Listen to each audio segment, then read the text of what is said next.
اللہ الرحمن الرحیم۔ اردو افسانے کے سبھی سننے اور دیکھنے والوں کو السلام علیکم۔ آج کی ہماری کہانی کا عنوان ہے بغاوت۔ اماں اماں، آج باجی کی شادی ہے نا؟ 10 سالہ میرب نے سسکتی ماں سے سوال کیا۔ مجھے نہیں پتا میرو، مجھے تنگ نہ کرو، چلی جاؤ یہاں سے۔ ماں چولہے کے پاس بیٹھی لکڑیوں کے دھوئیں کے ساتھ اپنے آنسو اپنے دل کی ہر ٹھیس کو دھواں ہوتے دیکھ رہی تھی۔ خیرہ نے کبھی میرو کو ایسے نہیں جانتا تھا، لیکن نہ جانے کیوں آج وہ بہت زیادہ پریشان دکھائی دے رہی تھی۔ اماں بتاؤ نا، میں باجی سے پوچھتی ہوں۔ وہ ایسی ہی تھی، کبھی ہار نہ ماننے والی۔ عجیب سناٹا ہے، اکیلی میرو سارے گھر میں شور مچاتی ہے، اور عجب شادی ہے، نہ مایوں، نہ مہندی، نہ گجرے، نہ پھولوں کا زیور، نہ کمکموں سے سجا گھر۔ یہ ساری چیزیں ہی تو تھیں جو میرو کو حیران کیے ہوئے تھی۔ کتنے ارمان تھے باجی کی شادی کے اس کے دل میں، پر یہ کیسی شادی ہے؟ جانے یہ کیسی شادی ہے جو ڈھولک تک نہیں سنائی دی اسے۔ باجی باجی، آپ کی شادی ہے نا آج؟ کتنا مزہ آئے گا۔ کمرے کی ہر کھڑکی کو سفید پردے سے سجایا گیا تھا۔ کمرے میں بچھی چارپائی پر بھی سفید چادر بچھائی گئی تھی۔ میرو کی باجی آمنہ کا کمرہ آج معمول سے ہٹ کر دکھائی دے رہا تھا۔ آمنہ باجی، یہ کیا؟ اچانک میرو کی نظر کمرے کے چاروں اطراف پھیل گئی تھی۔ یہ کیسی شادی ہے باجی، جس میں تمہارا کمرہ سفید اور تمہارے کپڑے بھی آج سفید ہیں؟ کمرے کے سفید پردوں سے اس کی نظر بہن کے کپڑوں پر ٹھہری تھی۔ بولو نا باجی، یہ آپ کے ہاتھوں پر نہ تو مہندی ہے، نہ ہی تن پر سرخ جوڑا۔ یہ کیسی شادی ہے باجی؟ بولو نا۔ آمنہ کی خاموشی اور کمرے کا رنگ روپ میرو کی وحشت بڑھا گیا۔ وہ اپنی بہن کے چہرے کو ہاتھوں میں لیے سوال کر رہی تھی۔ آمنہ اس کے ہر سوال پر خاموش تھی۔ وہ دلہن تو کہیں سے نہ لگ رہی تھی۔ سفید جوڑے میں ملبوس بے سود سے بال اس کے چہرے پر بکھرے ہوئے تھے۔ میرو کے سوالات اس کے اندر ایک شور برپا کر رہے تھے۔ اس کے اندر کے زخم اور گہرے ہو گئے تھے۔ چپ کر جاؤ میرو، خدا کے واسطے چپ کر جاؤ۔ اس نے اشک فشانی کرتے ہوئے میرو کے ہونٹوں پر ہاتھ رکھ دیا۔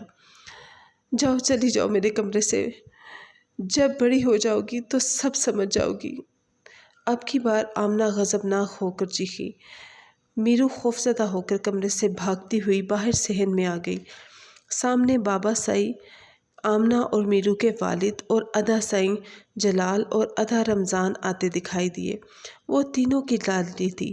آمنہ کو بھی دونوں بھائیوں اور باپ نے اسی لاڈ سے ہی تو پالا تھا۔ دونوں بھائیوں کے پیچھے مولوی بھی تھے، جانے کیوں وہ بھی خوفزدہ سے لگ رہے تھے۔ آمنہ بیٹی، پردہ کر لو، نکاح خواہ آئے ہیں۔ بابا سائیں کے جملے پر میرو نے چونک کر ادھر ادھر دیکھا، پر بے سود دولہا کہیں نہ تھا۔ وہ خاموشی سے کھڑی رہی۔ پھر بابا سائیں اور ادا سائیں آمنہ کے کمرے میں چلے گئے۔ کچھ دیر کے بعد وہ کمرے سے نکل کر باہر چل دیے۔ میرو کی سمجھ میں اب بھی کچھ نہ آ رہا۔ وہ پھر سے آمنہ کے کمرے میں چلی گئی۔ اب منظر تھوڑا بدلا ہوا تھا۔ آمنہ کے ہاتھ میں سبز غلاف والا قرآن پاک تھا۔ اس کے سفید لباس میں سر پر سفید ہی چادر تھی۔ باجی، آپ کا دولہا کدھر ہے؟ وہ آہستہ سے اس کے قریب بیٹھ کر حیرت سے اسے سر تا پاؤں دیکھ کر گویا ہوئی۔ میرو، وہ پتھر کی سی مورت بنی بیٹھی قرآن پاک پر نظریں گاڑے بولی۔ بولے نا باجی۔ میرو بھی ہمتن گوش ہوئی۔ بھاگ جاؤ۔ ہاں، سچ کہتی ہوں، بھاگ جاؤ یہاں سے۔ وہ آنکھیں پھاڑے پاگلوں کی طرح میرو کو بھاگ جانے کا کہہ رہی تھی۔ بھاگ جاؤں؟ ہاں، بھاگ جاؤ۔ اعلان بغاوت کر دو اعلان۔ وہ تڑپ تڑپ کر روتی ہوئی قرآن پاک پر ہی ڈھیر ہو گئی تھی۔ اس کی آواز آنا بند ہوئی تو میرو بھاگتی ہوئی کمرے سے باہر نکل گئی۔ اماں اماں، میرو کی سانس اکھڑی ہوئی تھی۔ ماں جو پہلے ہی دل سوختہ لیے اشک غم بہا رہی تھی، میرو کو اس طرح دیکھ کر بے ساختہ آمنہ کے کمرے کی جانب بھاگ کھڑی ہوئی۔ آمنہ آمنہ، ہائے میری بچی۔ آمنہ اٹھ جا پتر۔ قرآن پاک پر سر رکھے وہ اس دنیا سے بہت دور جا چکی تھی۔ لاچار ماں کی آہ و پکار نے سارے گاؤں کو خبر کر دی کہ آمنہ اس دنیا میں نہیں رہی۔ जवानी की उम्र में पहुंचते ही मौत ने अचानक आ लिया। हाय मेरी लाडली, मेरी आमना, मेरी दी। बेचारी माँ के बैन तो किसी भी पत्थर को मोम कर देते, पर न जाने ये बाप और भाई कैसे इंसान थे जो ना रोए ना नादिम हुए। अदा साई, बाजी को क्या हुआ है? क्या वो मर गई है अदा? मीरू ने बड़े भाई से मासूमियत से पूछा था। ना मेरे पुत्र, ऐसा नहीं कहते। आमना धीत ने तो सारे साईं और बाबा साईं का सर फखर से ऊंचा कर दिया है। मरी नहीं है, वो जन्नत में गई है, जन्नत में। अदा साई ने मोहब्बत से मीरू को समझाया था। जन्नत में? मीनू ने सफ़ेद कफन में लिपटी बहन को गौर से देखा और नन्हे से दिमाग पर जोर देते हुए सोचती रही कि आखिर माँ को बेटी के लिए जन्नत में जाने की खुशी क्यों नहीं हुई। इस माँ के पास तो मजाले शिकवा भी ना थी। जवान बेटी की कब्र पर फूलों की चादर डालकर माँ तो आधी मर गई थी, पर भाइयों और बाप की सेहत पर कोई असर ना हुआ था। ये वडेरों की दुनिया है जहाँ औरत खाक बेपर की मानिंद है, जिसे जीने का हक रब्बे कादिर तो दे, पर वडेरे साई ना दें तो औरत को कोई हक ही नहीं जीने का। इस वाक़ये को आज 10 साल का अरसा गुजर चुका था।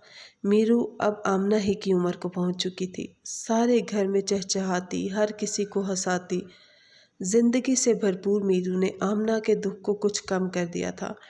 हवेली के बड़े से सहन कभी आंख मचोली खेलती तो कभी सखियों के साथ पकड़न पकड़ाई। आज भी वो आंखें बांधकर सहेलियों को तलाश कर रही थी जब सामने ऊंची पगड़ी वाले बाबा साईं आ खड़े हुए। पकड़ लिया। बाबा साईं के बाजू थामकर इसने झट से आंखों से पट्टी उतार दी। अरे मेरी धी। बाबा साईं खिलखिला कर हंस दिए थे और वो भी लाड से उनके गले लग गई थी। मीरू हर रात आमना बाजी के आखिरी जुमले को सोचती रहती कि आखिर इतने प्यार करने वाले बाबा साईं से किस बात की बगावत करनी है और क्यों करनी है। मज़ीद कई साल तो पर लगा कर उड़ गए। क्या बात है अम्मा? आज की शाम कुछ अजीब सी थी। बाबा साईं ने सबको इकट्ठा किया था। शायद कोई अहम फैसला सुनाने वाले थे वो आज। इस तरह सबको ख़ास तौर पर बुलवाया गया था। सूरज बादलों की ओट में छुप गया था। शाम स्याह कबाब पहने नमूदार हुई थी। हवेली के बड़े से सहन में दोनों भाई, बाप और एक लाचार माँ अपनी दूसरी जिंदा बचने वाली बेटी को बाजुओं के हसार में लिए फिर से नए तरबत बुनने का फैसला सुनने के लिए बैठी थी।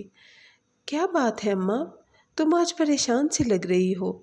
मीरू ने सहमी हुई माँ से उसका छुपा दर्द जानने की कोशिश की थी। आज तेरे बाबा साईं कोई फैसला करने वाले हैं। मुझे बहुत डर है, कहीं ये फैसला मुझसे मेरी ज़िंदगी की बाकी जमा पूंजी ना छीन ले। मीरू, तड़पती माँ ने रोते हुए बेटी को सीने से लगाया। शाम की स्याही और गहरी हुई तो बाबा साईं मीरू के कमरे में आए। मीरू कमरे की खिड़की में खड़ी चांद को देख रही थी, जो आज कुछ मध्यम सा लग रहा था। मेरी लाडो। बाबा साईं ने मोहब्बत से मीरू के सर पर हाथ रखा था। अरे बाबा जानी, आप इस वक्त? हम आज अपनी बेटी से कुछ मांगने आए हैं। उम्मीद करता हूँ मेरी बेटी मुझे मायूस नहीं करेगी, है ना? बाबा साईं, ये क्या बात हुई? ऐसी क्या चीज़ है जो आपको मुझसे मांगने की ज़रूरत पड़ गई? मीरू ने मोहब्बत से बाबा साईं के हाथ चूम लिए। शाबाश मेरी धी। मैंने तेरी जिंदगी के बारे में अहम फैसला किया है। तुझे बस मेरी पगड़ी की लाज रखनी है। खिड़की के सामने खड़े खड़े शायद आज बाबा साईं सारी बात मुकम्मल करने के मूड में थे। हमने तेरी शादी का फैसला किया है मेरी बेटी। मीरू ने चूक कर बाबा साईं को देखा। मेरी शादी? वैसी ही शादी जो तेरी आमना बाजी की हुई थी। मेरी बेटी ने मेरा सर फखर से बुलंद कर दिया था। मुझे यकीन है तुम भी मेरी इज्जत की लाज रखोगी। पर बाबा साईं, बाजी की तो शादी हुई ही नहीं। मुझे याद है उसका दूल्हा तो आया ही नहीं था, तो शादी कैसे हो गई? मीरू ने हैरत से सवाल किया। दूल्हा था मेरी धी। लगता है तेरी माँ ने तुझे कुछ नहीं बताया। बाबा साईं आहिस्ता आहिस्ता चलते हुए कुरान पाक के पास ठहरे और कुरान पाक उठाकर मीरू के सामने ले आए। ये है तेरा दूल्हा। क्या? मीरू के पाँव से ज़मीन निकल गई थी। पर बाबा साईं, श्श। इससे पहले कि वो कुछ कहती, बाबा साईं ने गज़बनाक आंखों से देखते हुए इसे खामोश करवा दिया। बेटियां सिर्फ सर झुकाती हैं, जुबान नहीं चलाती। ठीक 1 हफ्ते के बाद तुम्हारी बात निकाह है। मीरू हैरान कुन अखियों से बाबा साईं को जाते देखता रही। जाने ये खुशी की वीर थी या मौत की खबर। इसका तो सने अदराक ठहर गया था। कुछ भी तो समझ नहीं आ रहा था। वो हाथों में कुरान थामे बुत बनी खड़ी थी। कुरान से शादी? कैसे? क्यों? ऐसे कैसे हो सकता है? कैसे मान लूँ बाबा की बात? ये नामुमकिन है। मुझे नहीं रहना इस कफ़स खाने में। बाबा साईं तो मुझसे इतना प्यार करते थे, तो फिर? वो खुद ही से सवालात कर रही थी। मैं आमना बाजी नहीं हूँ। ये पाक कलाम पढ़कर अमल करने के लिए है, ना कि शोहर बनाने के लिए। अस्तगफिरुल्लाह। इसने कुरान पाक को ताज़ीम से चूमकर ऊंची जगह पर रख दिया। सुबह का सूरज तुलू हुआ था, पर एक माँ की ज़िंदगी ग़ुरूब कर गया था। माँ से दूसरी बेटी की ज़िस्त का ज़ालिमाना फ़ैसला बर्दाश्त न हुआ, इसलिए वो तमाम मुसीबतों से जान छुड़वा कर खामोशी से अगले जहां चल गई। मिलने जुलने वाले खामोश बुत बनी मीरू से अफसोस कर रहे थे, मगर इसकी आंख से अश्क टपकना, इसकी ज़बान से कोई लफ्ज़ अदा ना हुआ। बाबा साईं, उसकी ज़बान से ये लफ्ज़ बमुश्किल अदा हुआ था। क्या अब भी मेरी शादी कुरान से ही होगी? इसने माँ के जनाजे को देखते हुए बाप से सवाल किया था। हाँ धीरानी, ये हम तीनों बाप बेटियों की पगड़ी का सवाल है। मुझे यकीन है तू हमें मायूस नहीं करेगी, है ना? बाबा साईं अपने फैसले पर कायम थे। मीरू खामोश बैठी माँ के जनाजे को देखती रही। मेरी माँ भी कमज़ोर थी, मेरी बहन भी। तो क्या मैं भी मर जाऊँ? क्यों? मेरे अल्लाह ने, मेरे इस्लाम ने तो मेरे बारे में ऐसा कोई हुक्म नहीं दिया।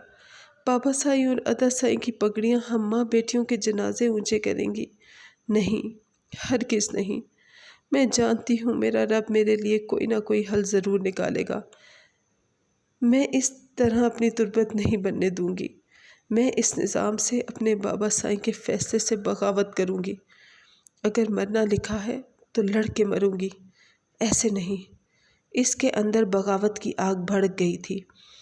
बगावत? आमना बाजी का वो आखिरी जुमला आज भी इसकी समझ में आ गया था। एक शाम सकूत लिए नमूदार हुई थी। बाबा जानी बड़े प्यार से मीरू के लिए सफ़ेद सूट लाए थे। इसके कमरे को भी बिल्कुल ऐसे ही सजाया गया जैसे कभी आमना का कमरा सजाया गया था। कब तक तैयार हो जाएगी हमारी बेटी? बाबा साईं ने बड़े लाड से इसके सर पर हाथ रखकर पूछा था। 2 घंटे, मीरू ने आहिस्ता आवाज़ में कहा था। ठीक है मेरी लाडो, हम अब चलते हैं। तू मोतमिर हो जाएगी बेटी इस निकाह के बाद। आज के बाद अब बस तू इसी कमरे में रहा करना। तेरे लिए नौकरों का इंतज़ाम मैं कर दूंगा। ये अदा साईं थे, जिनकी वो सगी बहन थी। मीरू ने खामोश रहने पर इत्तफा किया। रात स्याह कबा ओढ़े अंधेरे के पर फैलाए सन्नाटे के तरानों की धुन के साथ उफ़क़ पर छा गई थी। इसके अंदर के ज़ख्मों पर से खून रिस रहा था। वो अंदर से टूट सी गई थी। रात के सन्नाटे में इसके अंदर अजीब शोर बरपा था। एक औरत, एक बहन, एक माँ, एक बेटी की बिसात सिर्फ इतनी ही है। वो आहे सद भर कर रह गई।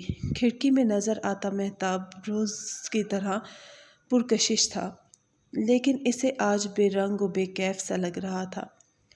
एक फ़ैसला करके वो सुकून से उठी और दबे पांव कमरे से बाहर की तरफ कदम बढ़ा दिए। इसे घर से निकले 2 घंटे गुजर चुके थे। वो पाक आर्मी की लगी हुई चौकी के ऐन सामने खड़ी थी। मेरी मेरी मदद करें। वो भागती हुई यहाँ तक आई तो सांस लेना महाल था। मीरू बेटी, चलो मौलवी साहब आ गए हैं, पर्दा कर लो।